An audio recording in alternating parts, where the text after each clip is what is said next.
नमस्कार, कैसे हैं आप सब? मैं Mahavastu certified trainer, consultant and factory expert Acharya Anu Gupta. ये कंटिन्यूड सीरीज है how to make Mahavastu compliant new spaces. Part 1 में आपने समझा कि कैसे एंट्रेंसेस और टॉयलेट्स का इफेक्ट हम महावास्तु से नेगेट कर सकते हैं और उनका हम पॉजिटिव इफेक्ट ले सकते हैं। इस सीरीज में मैं आपसे बात करने जा रही हूँ कि व्हाट इज बार ग्राफ। और आपने बहुत सारे महावास्तु आचार्य को ये बार बार कहते सुना होगा, पहले बैलेंस कीजिए, पहले अपनी स्पेस को बैलेंस कीजिए। तो व्हाट इज बैलेंसिंग इन महावास्तु? देखिए, ट्रेडिशनल वास्तु में कोई बार ग्राफ नहीं बनता था, कोई ग्रिडेड प्लान्स नहीं बनते थे, 16 जोन्स पर बात ही नहीं होती थी। बात होती थी सिर्फ 4 या 8 डायरेक्शंस पे।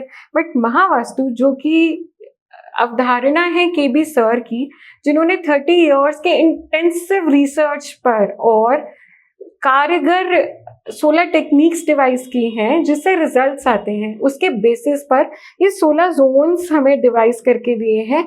और हर एक जोन के अंदर, जैसे मैंने पिछली वीडियो में समझाया था, 2 एंट्रेंसेस होती हैं। तो कुल मिला के हम 16 जोन्स और 32 एंट्रेंसेस पर काम करते हैं। अब जो बार ग्राफ होता है वो होता क्या है? अगर हम कोई भी प्लॉट को देखेंगे तो कभी भी कोई भी प्लॉट एक रेगुलर शेप, साइज या डायमेंशन का नहीं होगा। रेक्टेंगुलर भी हो सकता है, टेढ़ा मेढ़ा भी हो सकता है, कुछ जोन एक्सटेंडेड हो सकते हैं, कुछ जोन कम हो सकते हैं। तो इसके अंदर केबी सर की research of making a bar graph and working on zonal strength comes to our rescue. इसका मतलब ये है, जब भी घर का या किसी भी एरिया का सेंटर निकलता है तो एक प्रॉपर बार ग्राफ बन जाता है जो 16 जोन्स की स्ट्रेंथ के अकॉर्डिंग हमें ये बता देता है कि वो कितनी स्थिति में है, चाहे वो लाइन ऑफ बैलेंस पर है, चाहे वो एवरेज लाइन के ऊपर है या वो नीचे है। अब इससे हमें पता क्या चलता है? कोई भी जोन एक अपना फिक्स्ड एट्रीब्यूट, एक फिक्स्ड गुण धर्म लेकर आता है। अगर वो बढ़ा हुआ है तो हमारे एफर्ट्स बहुत ज़्यादा लगते हैं, अगर कम है तो हम बहुत एफर्ट्स करने के बाद भी उसका रिजल्ट्स नहीं ले पाते हैं। तो जब भी नया घर या नया स्पेस बनता है, जो कि हम सबका ड्रीम होता है कि हमारे घर में हमें बहुत कंफर्ट मिले, हमें वो सुख, शांति, पैसा मिले, हेल्थ सबकी अच्छी रहे। हमारा एक ऑफिस अगर डिज़ाइन हो रहा है तो वहाँ से हमें पैसा आए, प्रोडक्टिविटी बढ़े। हमारी फैक्ट्रीज डिज़ाइन हो रही होती है तो हम ये सोचते हैं कि कम से कम जगह में हमें मैक्सिमम आउटपुट मिले। वहाँ होने वाला हमारा जो कोर प्रोसेस है, जो कोर प्रोडक्ट मैन्युफैक्चर होगा, वो हमारे लिए बेनिफिशियल हो, साथ के साथ जो उसका पर्पस हो, उस पर्पस की वजह से वो सब लोगों को सेटिस्फाई कर सके। जब हमारा definition of the purpose is defined, हम महावास्तु से उसकी बहुत क्लियर कट चॉइसेस कर सकते हैं।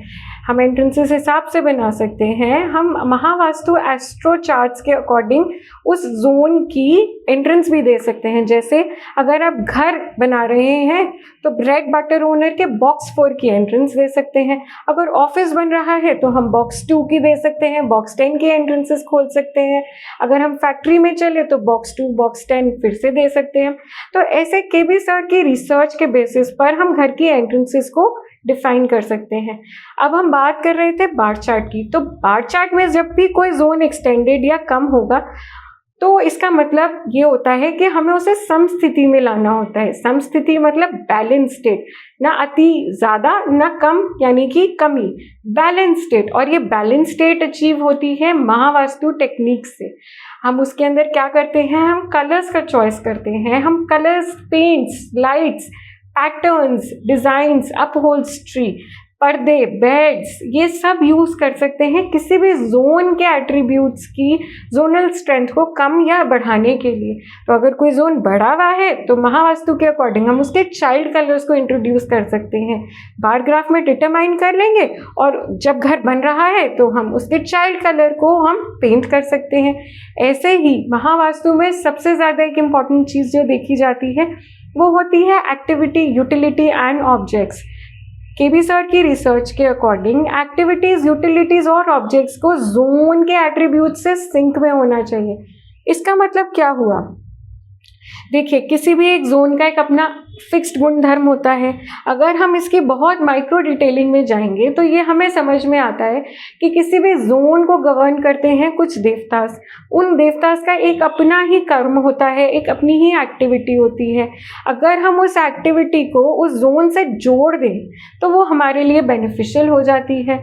अब जब नया घर बन ही रहा है, नया स्पेस बन ही रहा है, तो उसमें होने वाली एक्टिविटीज़ जैसे कि वॉशिंग और कुकिंग को अगर हम जोन के एट्रीब्यूट से अलाइन करके उसको एक फिक्स्ड स्पेस ही दे देंगे तो क्यों वो हमारे लिए बेनिफिशियल नहीं होगा। महावास्तु करता है इतनी फाइन ट्यूनिंग उन देवतास की आपके साथ, आपके न्यू स्पेस को वास्तु कंप्लाइंट, महावास्तु कंप्लाइंट करने में।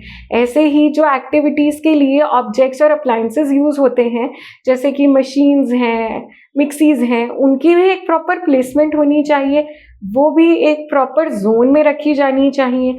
हमारे घर में जितने भी डेकोर के आइटम्स हैं आजकल तो इतने ही ब्यूटीफुल पीसेस होते हैं जो वॉल्स पर हों, कहीं पे भी हों, वो हमारी स्पेस को इफेक्ट करते हैं। तो अगर हम अपने बार ग्राफ के अकॉर्डिंग घर को, स्पेस को बनाते टाइम ही उसके हिसाब से महावास्तु कंप्लाइंट जोन्स में उनको लगाएं तो हमारी स्पेस हमसे कंफर्ट के साथ साथ हमें बहुत ज़्यादा प्रोस्पेरिटी, मनी, हैप्पीनेस भी दे जाती है। और इसके लिए महावास्तु आपकी बहुत बहुत बहुत हेल्प करता है।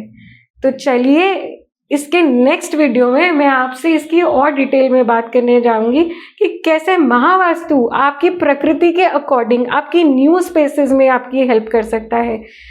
अगर आप मेरे से अपने न्यू स्पेसेस के बारे में योगदान लेना चाहते हैं या फिर किसी भी महावास्तु सर्टिफाइड आचार्य से, तो नीचे दिए गए लिंक पर क्लिक कीजिए। नमस्कार।